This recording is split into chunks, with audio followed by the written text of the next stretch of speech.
Hi, my name is Keith Miles. I'm a change management expert. Today we're going to sum up and finish up our series While You're Reinventing, 3 essentials you can use to lead your teams through the reinvention that we're all facing. There's 3 elements: empathize, engage, and evaluate. I'm going to give some summary comments and tie it up at the end. So let's recap. So empathize, what were we talking about?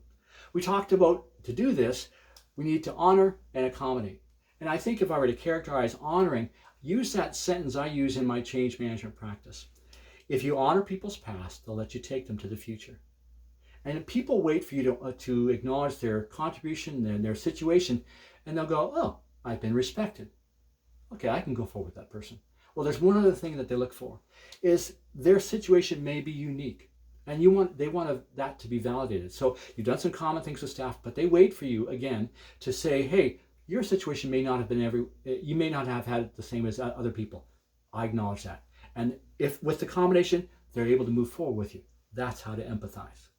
The next thing is, we talked about engaging. And I'm not talking here about we're in it together language, because you're probably doing that fine. I want to pivot to detail.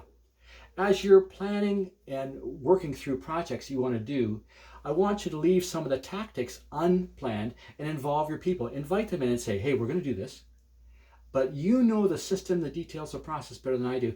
And I know that if we work together, it'd be far better, it'd be faster, stronger, more reliable, and less resources. Can you work with me on that? And of course they're going to say yes, because that's respectful, that's engaging. The other thing is that you're involving them in the working time horizon that they're comfortable in, where their expertise is. Now, every job has a working time horizon. I said that in the video. C-level executives are out 3 to 5 years. Frontline staff are a week to a month. And emergency room doctors can be an hour. So here we want to do, by talking to them in their expertise, you're going to engage them fully.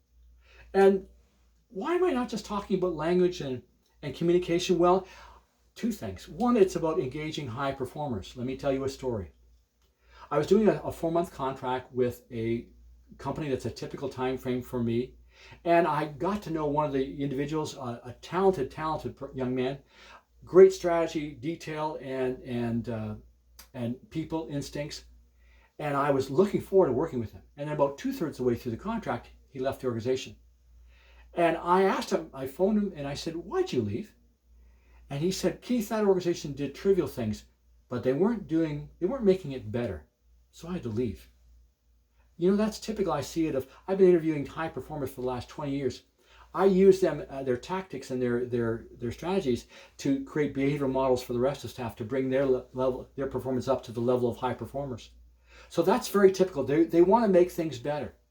And the next thing I see is there's just a level of carelessness about our processes. Most organizations deliver value and create value through a multi-step process. And every CFO is reviewing every process to make sure it's reliable, it's robust, and it's resourced just to the way it needs to, because we want to be as strong as possible going to the new economy. So, but there's just a level of sloppiness. Here's what I mean. I was working with a financial organization they were doing software development in this area, and Agile was fine. But the last step in Agile is release to the user community. And I was interviewing that lady, and she was telling me that the upstream steps, UAT and design and some of the other things, weren't doing their job as detailed as they were leaving assumptions undefined. And at the end of the day, they were dumping it into here really at the last minute. I said to her, you and your people, what do they feel like when the other steps in the process don't do their jobs the way they should, and then they dump it to you in the last minute? How does that make you feel? And she says, well, it makes us feel angry. And we don't want to be angry with everybody else in our team members.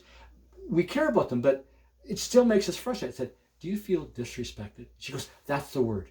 We feel that they don't respect us when they do that. I go, exactly.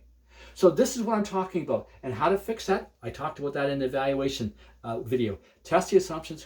Does everybody know what to do?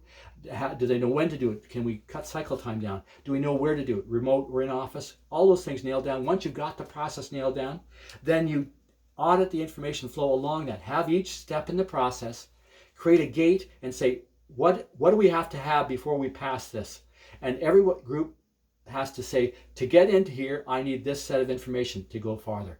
And everyone upstream modifies their activities to generate the information that each step needs so they do their job perfectly the first time, perfect clarity, no assumptions. And then each step signs off at the end. That's about 5 or 6 meetings. It's not a big day. It only takes about 6 weeks if you do it properly. The outcome is amazing. I did this, and I said this in the video. People feel respected, morale. People aren't frustrated with people along the process anymore. They think, this is amazing.